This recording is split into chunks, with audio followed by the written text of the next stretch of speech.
আজকে আমরা পিকে দে সরকারের বই থেকে ট্রান্সলেশন এবং প্রেসির যে এক্সারসাইজ পার্টগুলো আছে সেখান থেকে ট্রান্সলেশনের 111 এবং প্রেসির 59 অ্যান্ড 91 দেখব এবং তার সাথে সাথে একটা রিপোর্ট দেখব। সেটা কি, সেটা হচ্ছে যে on the super cyclonic storm Amphan which damaged a lot. ঠিক আছে, তাহলে প্রতিদিনকার ক্লাসের মতো আমরা আজকেও 100 লাইকের টার্গেট রাখছি, আশা করছি খুব শীঘ্রই করে দেবেন। তো চলুন আজকে ক্লাসটা শুরু করা যাক। ফার্স্ট আপনারা ভিডিওটাকে পজ করে এই যে ট্রান্সলেশন প্যাসেজটা আছে এই প্যাসেজটাকে ভালো করে পড়ে নিন, তারপরে আমরা এগোবো।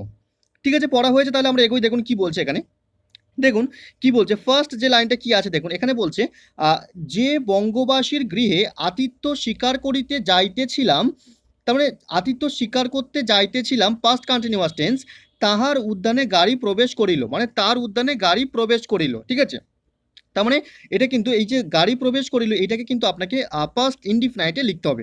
দেখুন আমরা কিভাবে লিখছি, এখানে এখানে কিন্তু কোনো সাবজেক্টের কিন্তু কোনো উল্লেখ পাওয়া যাচ্ছে না, যে কে করছে এটা এটা কিন্তু পাওয়া যাচ্ছে না। দেখুন আপনি যদি ভালো করে প্রসেসটা পড়ে থাকেন তাহলে কিন্তু বুঝতে পারবেন যে সাবজেক্ট হিসেবে আপনি কি ইউজ করবেন। দেখুন গাড়ি প্রবেশ করিল থেকে আমরা শুরু করছি, ঠিকই গাড়ি প্রবেশ করিল, তার মানে কি গাড়িটা নিজেই প্রবেশ করেছে যদি ধরা হয়, তাহলে কিন্তু অ্যাক্টিভেই লিখবো আমরা এইভাবে কি, কার এন্টার্ড দি কোর্টিয়ার্ড অফ, কোথায়, অফ আ বেঙ্গলিজ হাউস, একজন বাঙালির বাড়িতে বা বঙ্গবাসীর বাড়িতে, ওয়্যার যেখানে I was going to accept hospitality, যেখানে আমি আমার আতিথ্য গ্রহণ করতে যাচ্ছিলাম। তাহলে কিন্তু সেন্টেন্সটাকে কিন্তু এইভাবেই সাজালাম। অনেকের সেন্টেন্স স্ট্রাকচারটা একটু সাজানোটাকে গন্ডগোল হয়ে যাচ্ছে, তো দেখুন ভালো করে কিন্তু এইভাবেই সাজাতে হবে। কীভাবে সাজালাম আরেকবার দেখুন, কার এন্টার দি কোর্টিয়ার্ড, মানে কারটা এন্টার করেছিল, প্রবেশ করেছিল কোথায়, অফ বেঙ্গলিজ হাউস, সেই বঙ্গবাসীর গৃহে বা সেই বঙ্গবাসীর বাড়িতে, হোয়ার যেখানে, মানে courtyard of a Bengalis house মানে সেই বঙ্গবাসীর কোর্টিয়ার্ডে মানে উদ্যানে, হোয়ার যেখানে I was going to accept hospitality. দেখুন এটা কিন্তু পাস্ট কন্টিনিউয়াসে লিখলাম, হোয়ার যেখানে I was going to accept hospitality, যেখানে আমি আতিথ্য গ্রহণ করতে যাচ্ছিলাম।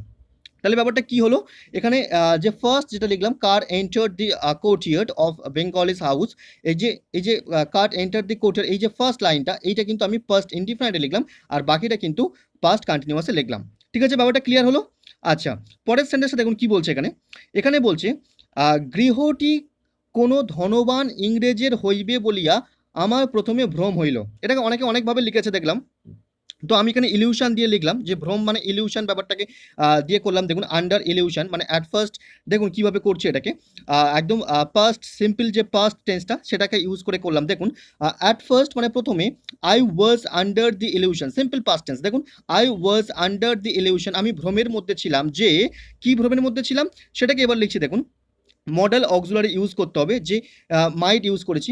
দেখুন the house might belong to, মানে হাউসটা হতে পারে কার, the house belong to, the house might belong to a rich Englishman, মানে একজন ধনী বা একজন ধনবান ইংরেজের হইবে বলে আমার যে মনে হলো, ভ্রম হলো, সেটাকেই কিন্তু এই মাইট ইউজ করে লিখলাম। কারণ কি, মাইট তখনই ইউজ হয় যখন কিনা এই যে সম্ভাবনা বোঝাচ্ছে, সেই ক্ষেত্রেই কিন্তু মাইটটা ইউজ করা হলো পাস্ট টেন্সে।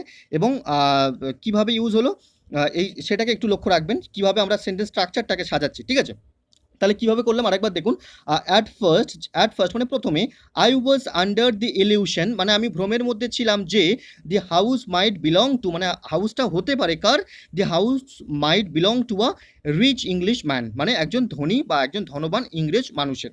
ঠিক আছে, তাহলে ব্যাপারটা ক্লিয়ার হলো কীভাবে করলাম। তাহলে দেখুন একদম সিম্পল পাস্ট যেটা ইউজ করে কিন্তু সেন্টেন্সটাকে করলাম। ঠিক আছে, ক্লিয়ার হয়েছে। আচ্ছা, তাহলে আমরা পরের সেন্টেন্সটা দেখুন কি বলছে এখানে। পরের সেন্টেন্সটা হচ্ছে পরেক্ষণেই সেই ভ্রম গেল, মানে কি পরেক্ষণেই সেই ভ্রম দূর হলো, মানে সেই ভ্রমকে দূর করা হলো কারোর দ্বারা, তাই না, বা কিছুর দ্বারা। দেখুন কিভাবে আমরা এটাকে করছি, একদম ফার্স্ট ইনডিফিনাইটে কি করব, প্যাসিভ করব। দেখুন পরেক্ষণই মানে ইমিডিয়েটলি, দ্যাট ইলিউশন মানে সেই ভ্রম, ওয়াজ রিমুভড মানে দূর হয়ে গেল। ঠিক আছে, ব্যাপারটা ক্লিয়ার হচ্ছে। দেখুন দ্যাট ইলিউশন ওয়াজ রিমুভড, তাহলে কি পাস্ট ইনডিফিনাইটের প্যাসিভে কিন্তু করলাম। ঠিক আছে, ব্যাপারটা ক্লিয়ার হয়েছে। আচ্ছা, পরের সেন্টেন্সটা দেখবো, দেখুন কি বলছে এখানে।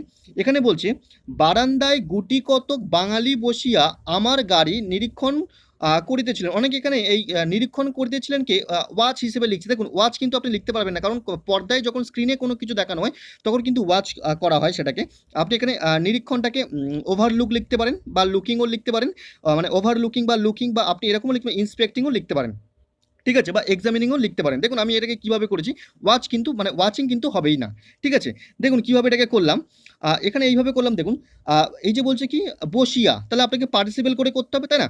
বসিয়া পার্টিসিপেল করছি, দেখুন সেইভাবেই কি সিটিং অন দি বারান্দা, মানে কি বারান্দায় বসে, গুটি কতক লোক সাবজেক্ট, তাহলে আ ফিউ বেঙ্গলিস, মানে গুটি কতক বাঙালি, a few Bengalis were inspecting my car, মানে আমার কার্ডটাকে ইন্সপেক্টিং করছো। তাহলে সেই প্রথমে বলছিলাম কি সাবজেক্ট, সেই প্রথম লাইনে কিন্তু সাবজেক্ট খুঁজে পাচ্ছিলেন না, সেখানে কিন্তু আই হিসাবে কিন্তু আমি সাবজেক্ট লিখেছিলাম, ঠিক সেই হিসেবে কিন্তু এখানে লিখলাম, ঠিক আছে। তাহলে কি হলো, সিটিং অন দি বারান্দা, মানে কি পার্টিসিপেল করে করলাম, যে বারান্দায় বসিয়া, সাবজেক্ট হিসেবে আ ফিউ বেঙ্গলিস, মানে কি কিছু গুটি কতক বাঙালি, ওয়্যার ইন্সপেক্টিং, মানে নিরীক্ষণ করছিলেন, কি নিরীক্ষণ করছিলেন, মাই কার, মানে আমার কারটিকে। তাহলে কি করলাম, পাস্ট কন্টিনিউয়াস ইউজ করলাম, ঠিক আছে, ব্যাপারটা ক্লিয়ার হলো। আচ্ছা, তাহলে আমরা পরের সেন্টেন্সটা দেখব। দেখুন কি বলছে এখানে, এখানে বলছে তাহাদের নিকট গিয়ে গাড়ি থামিলে আমি গাড়ি হইতে অবতরণ করিলাম। দেখুন এটাকে অনেকে অনেকভাবে করেছে দেখলাম, কিন্তু আমার যেটা মনে হলো যে এখানে যদি আপনি অ্যাজ সুন অ্যাজ দিয়ে ব্যাপারটা করতে চান, তাহলে কিন্তু সব থেকে বেটার হবে, মানে যেইখানে গাড়ি সেখানে গিয়ে থামলো, সেই আমি গাড়ি থেকে নেমে গেলাম, তাই না? এরকমভাবে কিন্তু অ্যাজ সুন অ্যাজ দিয়ে করাটাই বেটার হবে। দেখুন সেইভাবে আমি করলাম। এখানে কিভাবে করছি দেখুন ভালো করে, এখানে বলা হচ্ছে কি অ্যাজ সুন অ্যাজ, মানে যেই কিনা দি কার ওয়াজ স্টপড, মানে গাড়িটিকে থামানো হলো, ঠিক আছে। প্যাসিভে লিখছি, as soon as the car was stopped, first ইনডিফিনিটের প্যাসিভ, যেই কিনা গাড়িটিকে থামানো হলো, কোথায়, ইন ফ্রন্ট অফ দেম, তাদের সামনে। তারপরে কি হলো, কমা দিলাম, কমা দিয়ে লিখলাম কি আই হ্যাড গট অফ, এই যে গট অফ মানে হচ্ছে অবতরণ করা, ঠিক আছে, অবতরণ করেছিলাম। তাহলে I had got off from the car, তাহলে এটা কিন্তু কি করলাম, এইটা কিন্তু পাস্ট পারফেক্টে লিখলাম, ঠিক আছে। প্রথমটা যেটা লিখলাম সেটা কিন্তু পাস্ট ইনডিফিনিটের প্যাসিভে লিখলাম, পরেরটা কিন্তু কি করলাম, পাস্ট পারফেক্টে লিখলাম, ঠিক আছে। তাহলে অ্যাজ সুন অ্যাজ দিয়ে কিন্তু এটাকে করলে বেটার হয়, ঠিক আছে, ব্যাপারটা বোঝা গেল। আচ্ছা, আমরা তাহলে পরের সেন্টেন্সটা দেখব। দেখুন কি বলছে এখানে, এখানে বলছে আমাকে দেখিয়া তাহারা সকলেই অগ্রসর হইলেন, মানে আমাকে তারা দেখিয়া তারা সকলে অগ্রসর হইলেন, মানে কি দেখুন এখানে কিন্তু পার্টিসিপেল করে করতে হবে, যে দেখিয়া ব্যাপারটা আছে। তাহলে দেখুন কিভাবে করছি, আমাকে দেখিয়া, অনেকে সিইং করে করছে, সিইং এর জায়গায় নোটিসিং দিলে সব থেকে বেশি ভালো হয়।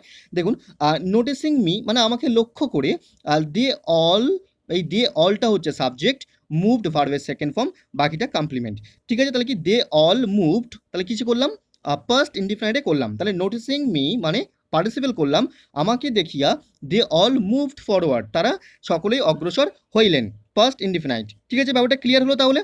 আচ্ছা, পরের সেন্টেন্সটা দেখবো। দেখুন কি বলছে এখানে, এখানে বলছে না চিনিয়া যাহার অভিবাদন সর্বাগ্রে গ্রহণ, মানে সবার আগে গ্রহণ করেছিলাম, তিনি বাড়ির কর্তা। দেখুন কিভাবে করছি এটাকে এইভাবে করলাম। দেখুন না চিনিয়া, তার মানে কি উইথাউট নোয়িং, না চিনিয়া উইথাউট নোয়িং। এবার দেখুন যার অভিবাদন গ্রহণ করলাম, দি ওয়ান, সেই মানুষটা, whose greeting I received first, যার অভিবাদন আমি গ্রহণ করেছিলাম প্রথমে, সে কি was the master of the house, সে ছিল বাড়ির কর্তা, ঠিক আছে। তাহলে ব্যাপারটা কিন্তু কিভাবে করছি বোঝা যাচ্ছে, কমা কমা দিয়ে লিখতে হবে এইভাবে। দেখুন আরেকবার এটাকে বলি, কি বলছে এখানে, উইথাউট নোয়িং মানে না চিনিয়া, উইথাউট নোয়িং না চিনিয়া, the one whose greeting I received first, মানে সেই মানুষটি যার গ্রিটিং, যার অভিবাদন আমি সর্বার আগে গ্রহণ করেছিলাম, সে কে ছিল, was the master of the house, ঠিক আছে, বাবুটা ক্লিয়ার হলো তাহলে। আচ্ছা, তাহলে এটাকে এইভাবেই লিখতে হবে। আচ্ছা, আমরা পরবর্তী সেন্টেন্সটা দেখবো। দেখুন কি বলছে এখানে, এখানে বলছে তিনি বহু লোকের মাঝে থাকিলেও, ঠিক আছে, তিনি বহু লোকের মাঝে থাকিলেও, তাহলে অল দো দিয়ে হিসেবে আপনি এটাকে লিখতে পারেন, বা দো দিয়েও লিখতে পারেন। আমার দৃষ্টি বোধ হয় প্রথমেই তার মুখের প্রতি পড়িত, এই যে আমার দৃষ্টিটাকে আপনি অন্যরকমভাবে লিখতে পারেন, অনেকে এই মুখের প্রতি পড়িল, অনেকে ফেসিং হিসেবে লিখছে, এইভাবে না লিখে দেখুন আমরা কিভাবে এটাকে লিখছি। দেখুন কি বলছে এখানে, তাহলে কি তিনি বহু লোকের মাঝে থাকিলেও, তাহলে অলদো হি ওয়াজ, যদিও তিনি ছিলেন কোথায়, in the assembly of the crowd, মানে ক্রাউডের অ্যাসেম্বলির মধ্যে, মানে জনতার ভিড়ের মধ্যে যদিও তিনি ছিলেন, বাট কিন্তু my eyes were probably on his face at first, আমার দৃষ্টি, এই যে বলছি কি আমার দৃষ্টি বোধ হয় ব্যাপারটার জন্য প্রবাবলি নিয়ে আসলাম, এবং আমার দৃষ্টি প্রথমেই তাহার মুখে পড়েছিল, তার মানে কি my eyes were probably on his face, ঠিক আছে। ব্যাপারটা কীভাবে কি লিখছি বোঝা যাচ্ছে, এর মানেটাই কিন্তু ওই সেন্সটাই বোঝাচ্ছে কি my eyes were probably on his face, তার মানেই হচ্ছে আমার দৃষ্টি বোধ হয় তার মুখে পড়েছিল, ঠিক আছে, ব্যাপারটা ক্লিয়ার হলো তাহলে। আচ্ছা, তাহলে কিন্তু এইভাবে কিন্তু লিখলে ভালো হয়। আচ্ছা, আমরা পরবর্তী সেন্টেন্সটা দেখব। দেখুন কি বলছে এখানে, এখানে বলছে তখন তাহার বয়স বোধ হয় 50 অতীত হইয়াছিল।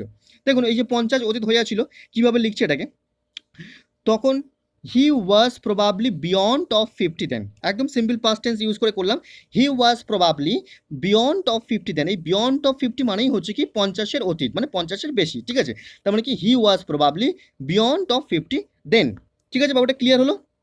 আচ্ছা, পরবর্তী সেন্টেন্স কি বলছে দেখুন, এখানে বলছে তথাপি তথাপি তাহাকে বড় সুন্দর দেখাইতেছিল, মানে তথাপি আপনি ইয়েট হিসেবে লিখতে পারেন, সেইভাবে লিখছি দেখুন, তথাপি তাহাকে বড় সুন্দর দেখাইতেছিল, তার মানে কি ইয়েট হি লুকড, মানে তাকে দেখাচ্ছিল, ঠিক আছে। হি লুক তিনি দেখেছিলেন কিন্তু না, ভালো করে সেন্টেন্সটা পড়ুন বুঝতে পারবেন। হি লুকড ভেরি বিউটিফুল দেন, তাকে তখন খুব সুন্দর দেখাচ্ছিল, ঠিক আছে, তাকে তখনও খুব সুন্দর দেখাচ্ছিল, তথাপি তাহাকে বড় সুন্দর দেখাইতেছিল, তার মানে তবুও হি লুকড ভেরি বিউটিফুল দেন, মানে তাকে তখনও খুব সুন্দর দেখাচ্ছিল, ঠিক আছে, ব্যাপারটা ক্লিয়ার হলো তাহলে। আচ্ছা, তাহলে আমাদের যে এই যে ট্রান্সলেশন যে প্যাসেজটা, এই ট্রান্সলেশন প্যাসেজটা এখানে শেষ হলো। এর পরবর্তী আমাদের যে হোম টাস্কটা ছিল, সেইটা একটা প্রেসি ছিল, দেখুন ভালো করে আপনারা ভিডিওটাকে পজ করে ভালো করে আপনারা পড়ে মানে বোঝার চেষ্টা করুন, তারপরে আমরা এটার পড়ে মানে বুঝিয়ে দেওয়ার একটু চেষ্টা করছি। দেখুন কি বলছে এখানে, এখানে বলছে from the moment we are born, মানে যে মুহূর্ত থেকে আমরা জন্মেছি, we can not live alone, তখন থেকে আমরা কিন্তু একা থাকতেই পারি না, ঠিক আছে। তারপরে দেখুন we stand in continual need of the assistance of all around us, মানে আমাদের আশেপাশে যারা আছে তাদের অনবরত প্রয়োজন আমাদের দরকার, ঠিক আছে, তাদের যে অনবরত প্রয়োজনীয়তা সেটা আমাদের কিন্তু দরকার। তারপরে কি বলছে দেখুন, বলছে for body and soul and spirit, মানে সে কিসের জন্য দরকার, আমাদের বডির জন্য বা আমাদের সোলের জন্য বা স্পিরিট, যার জন্য হোক না কেন আমাদের দরকার, ঠিক আছে। We need clothes which other men, এবারে উদাহরণগুলো দিচ্ছে দেখুন, we need clothes which other men make, ঠিক আছে, house with other men must build, তারপরে দেখুন food which other men must produce, ঠিক আছে, ব্যাপারটা বোঝা গেল এই লাইনগুলো।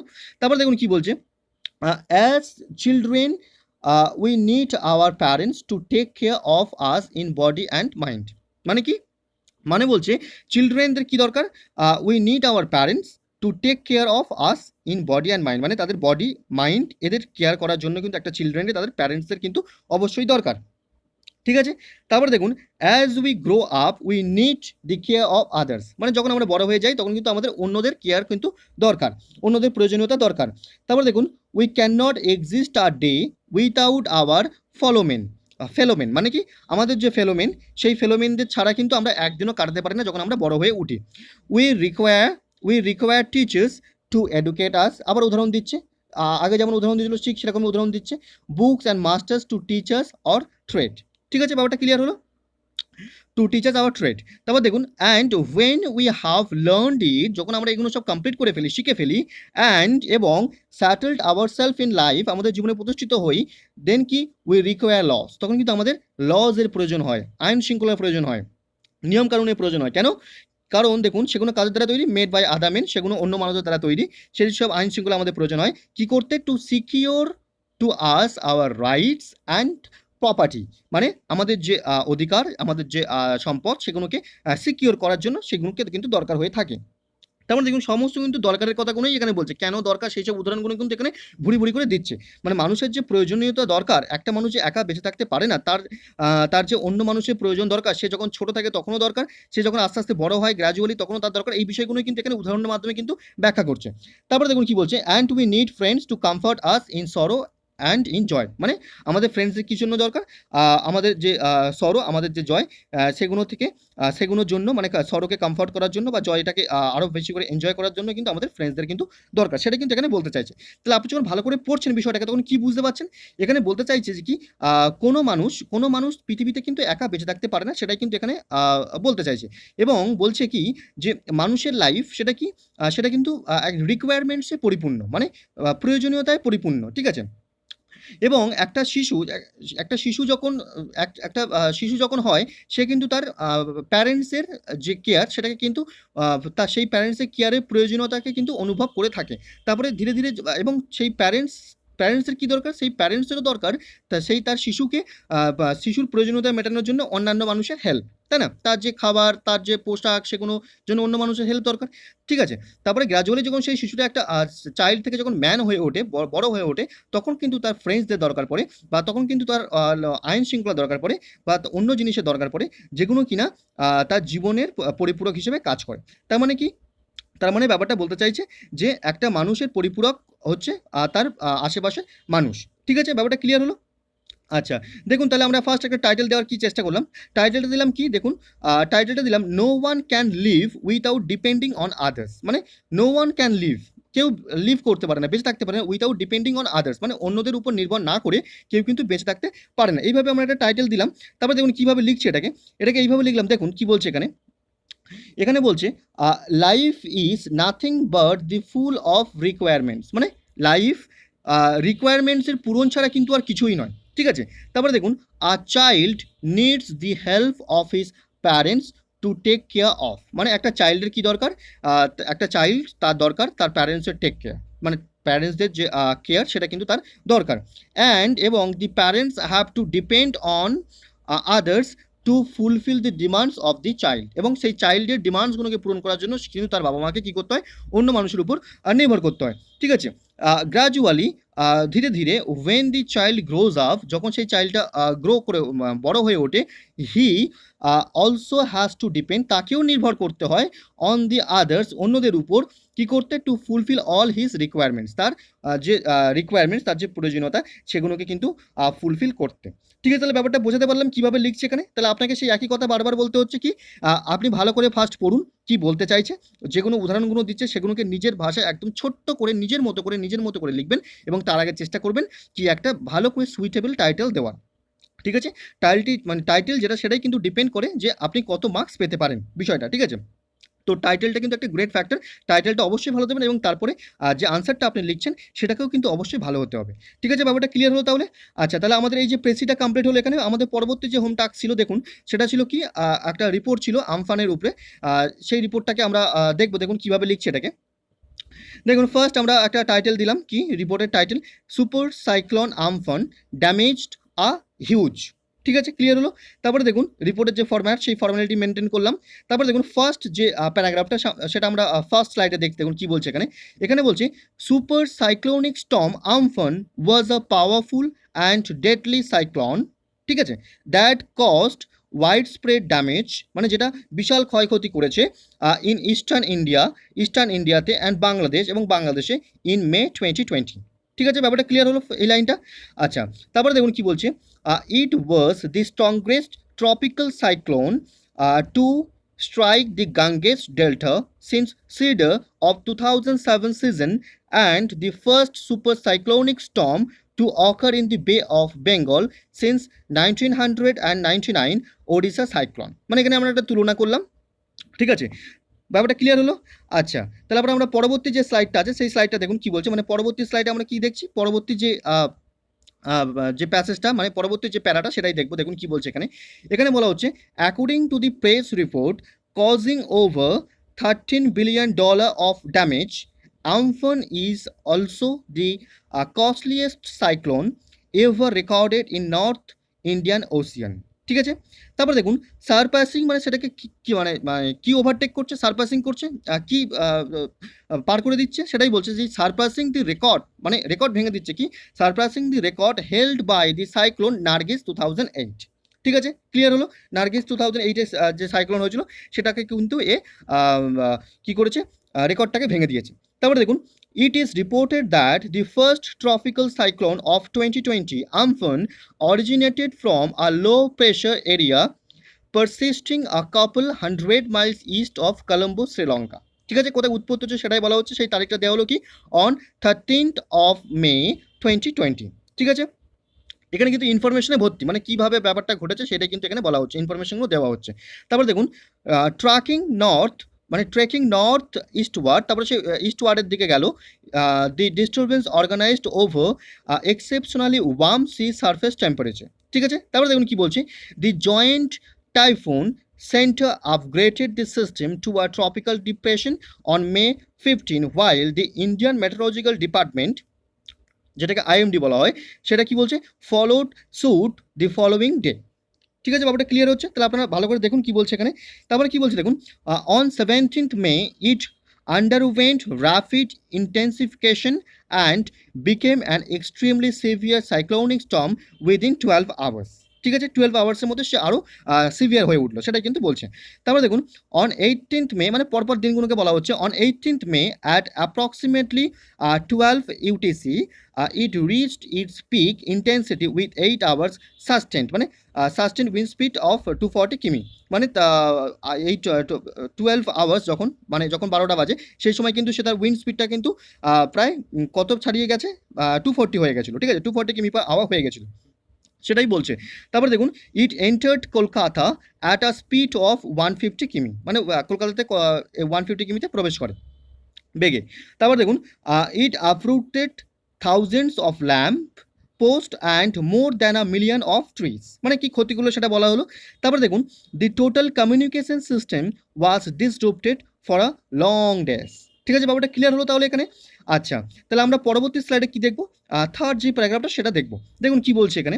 এখানে বলছে, according to the IMD officials, coastal areas in Odisha as well as Kolkata, Hooghly, East Midnapur, North and South 24 Parganas in West Bengal were affected by the cyclone। ঠিক আছে, মানে কোন কোনগুলো ক্ষতিগ্রস্ত হলো সেই জায়গাগুলো আমরা নাম নিলাম।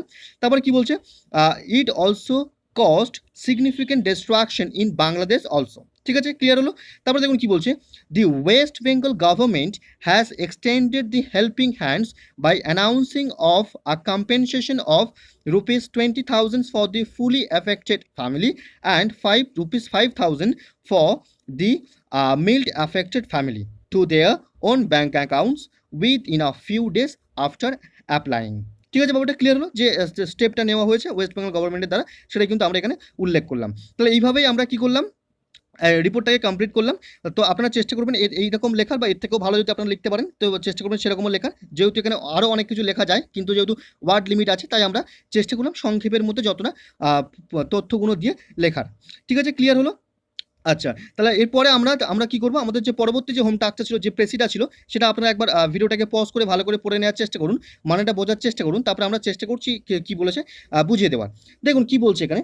এখানে বলছে, the mystery of Napoleon's character was this, মানে নেপোলিয়নের ক্যারেক্টারের যে মিস্ট্রি, যে রহস্য, সেটা কি, সেটা এরকমটাই। কি সেটা বলছে দেখুন, that under all difficulties and discouragement he pressed on, মানে সমস্ত রকম প্রতিবন্ধকতা বা অনুৎসাহিত হওয়া সত্ত্বেও কিন্তু সে তার প্রচেষ্টা চালিয়ে গিয়েছিলেন। It should be the motto of all, এটা কিন্তু সবার মোটো হওয়া উচিত। And young, high and low, fortune and fortunate and unfortunate so called, মানে সে যাই হোক না কেন, সে ইয়াং হোক, হাই হোক, লো হোক, ফরচুনেট হোক বা আনফর্চুনেট যাই হোক না কেন, সবার কিন্তু এই মোটো থাকা দরকার। ঠিক আছে, ব্যাপারটা ক্লিয়ার হচ্ছে কি বলতে চাইছে। তারপর দেখুন কি বলছে, never despair,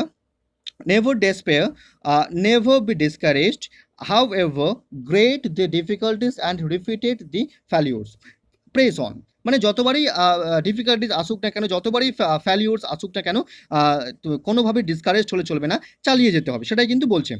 if your riches have left you, মানে যদি তোমার রিচেস যেগুলো, মানে ধন সম্পদ, এই সবগুলো ব্যাপারটার কথা বলা হচ্ছে, সেগুলো যদি তোমাকে ছেড়ে চলে যায় বা সেগুলো যদি তুমি হারিয়ে ফেলো, do not weep your life away, তাহলে তুমি তোমার কেঁদে জীবন ভাসিয়ে দিও না। ঠিক আছে, but make up the loss, সেই লসটাকে পূরণ করতে বলছে by new energy and new action, new এনার্জির দ্বারা, নিউ অ্যাকশনের দ্বারা নতুনভাবে সেটাকে শুরু করতে বলা হচ্ছে। ঠিক আছে, ক্লিয়ার হচ্ছে।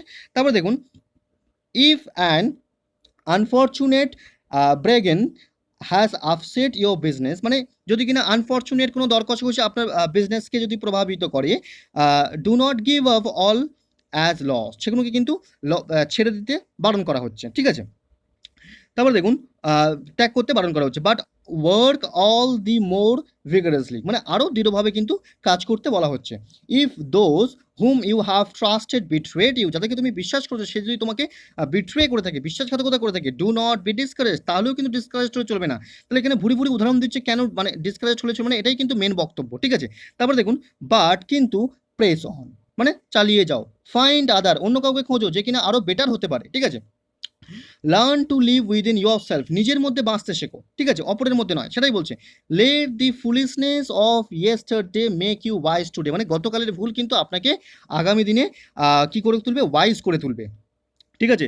তাহলে তার মানে কি বলছে, let the foolish of yesterday, গতকালের ভুলকে তোমার জীবনকে আগামীকালে বা আজকে কি করতে দাও, ওয়াইজ করে তুলতে দাও, ঠিক আছে। If another has been false to you, মানে কেউ যদি তোমার সঙ্গে মিথ্যাচার করে থাকে, do not increase the evil by being false to yourself, নিজের প্রতি কিন্তু সেই আচরণ না করো না, কারণ তাতে কিন্তু কী হবে, ইভিলটাই কিন্তু ইনক্রিজ হবে, ঠিক আছে, সেটা এখানে বললো। তাহলে এই যে বিষয়টা যখন আপনি ভালো করে পড়ছেন, তাহলে আপনি কি বুঝতে পারছেন, এত ভুরি ভুরি যে উদাহরণগুলো দেওয়া হচ্ছে তার মাধ্যমে একটা জিনিস বলতে চাইছে কি, কখনো ডিসকারেজ হলে চলবে না, সবসময় কী করতে হবে, এগিয়ে চলতে হবে, ঠিক আছে। এবং যদি আপনি এটাকে সংক্ষেপে বলতে চান তাহলে কি, যে এরকমভাবে বলা উচিত যে কি, নেপোলিয়নের জীবন কিন্তু আমাদেরকে একটা ভালো শিক্ষা দিয়ে যায়। কি শিক্ষা দেয়, যে ডিফিকাল্টিস এবং ডিসকারেজমেন্ট সেগুলো কিন্তু মানুষের জীবনের একটা কমন একটা থিং, বেঁচে থাকার জন্য বা মানুষের জীবনে কিন্তু একটা কমন থিং। কোনো মানুষের উচিত নয় এই প্রতিবন্ধকতার মধ্যে পড়েও তার আশাটাকে হারিয়ে ফেলার। সবার কি উচিত, সবার উচিত যে তাদের জীবনটাকে এগিয়ে নিয়ে যাওয়া, কিভাবে, নতুন করে নতুন ফ্রেশ এনার্জির সাথে গত দিনের যে ভুলগুলো করেছিল সেই ভুলগুলো থেকে শিক্ষা নিয়ে নতুন করে নতুন এনার্জির সঙ্গে কিন্তু এগিয়ে নিয়ে যাওয়া উচিত, ঠিক আছে। এটাই মেন বক্তব্য, এটাই বলতে চাইছি। দেখুন আমরা কীভাবে করছি এটাকে। ফার্স্ট একটা টাইটেল দিলাম, কি দিলাম, কি never be discouraged, always move on, ঠিক আছে, কোনোভাবে ডিসকারেজ হলে চলবে না, সবসময় এগিয়ে চলতে হবে, ঠিক আছে, ব্যাপারটা ক্লিয়ার হলো। আচ্ছা দেখুন আমরা এটাকে কীভাবে লিখছি, দেখুন আমরা এইভাবে লেখার চেষ্টা করলাম, দেখুন কী করলাম এখানে এইভাবে করলাম। দেখুন কি বলছে, Napoleon's life teaches us a lesson, মানে নেপোলিয়নের জীবন কিন্তু আমাদেরকে একটা শিক্ষা দেয়। কি শিক্ষা, এবার দেখুন বলছে ডিফিকাল্টিস অ্যান্ড ডিসকারেজমেন্টস, মানে ডিফিকাল্টিস এবং ডিসকারেজমেন্টগুলো আর the common things of life, মানে লাইফের কিন্তু একটা কমন একটা থিং, মানে কমন জিনিস, ঠিক আছে, এগুলো লাইফে ঘটে। বাট কিন্তু no one should lose hope, মানে কারোর কিন্তু উচিত নয় জীবনের আশা হারিয়ে ফেলা, ঠিক আছে, বোঝা যাচ্ছে। তারপরে দেখুন everyone should move forward, সবার উচিত এগিয়ে যাওয়া, ফরওয়ার্ড করা, with a new fresh energy, নতুন ফ্রেশ এনার্জির সাথে, কিভাবে, by correcting the mistakes of the past, অতীতের যে ভুলগুলো হয়েছে সেই ভুলগুলোকে শুধরে নিয়ে নতুন উদ্যমে নতুন এনার্জির সাথে, ফ্রেশ এনার্জির সাথে এগিয়ে যাওয়া উচিত, ঠিক আছে। তাহলে ব্যাপারটা ক্লিয়ার হলো। তাহলে আপনাকে কিন্তু প্রেসে যাদের কঠিন লাগছে কী করবেন, বেশি করে প্র্যাকটিস করুন, দেখবেন ব্যাপারটাকে ইজি হয়ে যাবে। প্র্যাকটিসই কিন্তু একমাত্র এখানে পন্থা যে আপনাকে প্রেসিটাকে ঠিক করাতে পারে। তাহলে প্র্যাকটিস করুন, বেশি বেশি করে প্র্যাকটিস করুন, বেশি বেশি করে পড়ুন। এখানে কিন্তু প্রেসি করতে গেলে অবশ্যই আপনার ধৈর্যের প্রয়োজন হবে।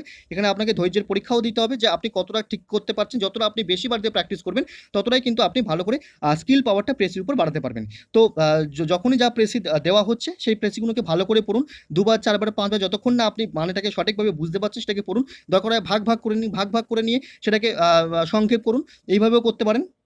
তারপরে কি করবেন, ভালো করে পড়ছেন, পড়ার পরে আপনি কি করছেন, ভালো করে একটা সুইটেবল টাইটেল চুজ করছেন, কি দেবেন, ঠিক আছে, কমন টাইটেল যেন না হয়, একটু আলাদা রকম হলে বেটার হয়, ঠিক আছে। তো সেটা দেওয়ার পর তারপরে আপনি নিজের ভাষায় যেটা বুঝলেন সেটাকে কিন্তু নিজের ভাষায় একদম প্রকাশ করলেন খুব সংক্ষেপে, ঠিক আছে, ব্যাপারটা ক্লিয়ার হলো। আচ্ছা তাহলে আপনারা যারা আমাদের ভিডিও দেখছেন, আমাদের ক্লাসগুলো দেখছেন, তারা যদি মনে করেন যে আমাদের সঙ্গে থেকে উপকৃত হচ্ছেন, তাহলে অবশ্যই আমাদের চ্যানেলটাকে সাবস্ক্রাইব করে পাশে থাকবেন এবং লাইক করবেন এবং বন্ধুদের সঙ্গে প্রচুর মাত্রায় শেয়ার করবেন, তাতে কিনা আমরা আরও বেশি করে উদ্যম পাই এত এফোর্টস যে নতুন করে ভিডিও বানানোর, ঠিক আছে। তাহলে আজকে ভিডিওটা এখানেই শেষ করলাম, পরবর্তী ভিডিওতে দেখা হচ্ছে, ধন্যবাদ।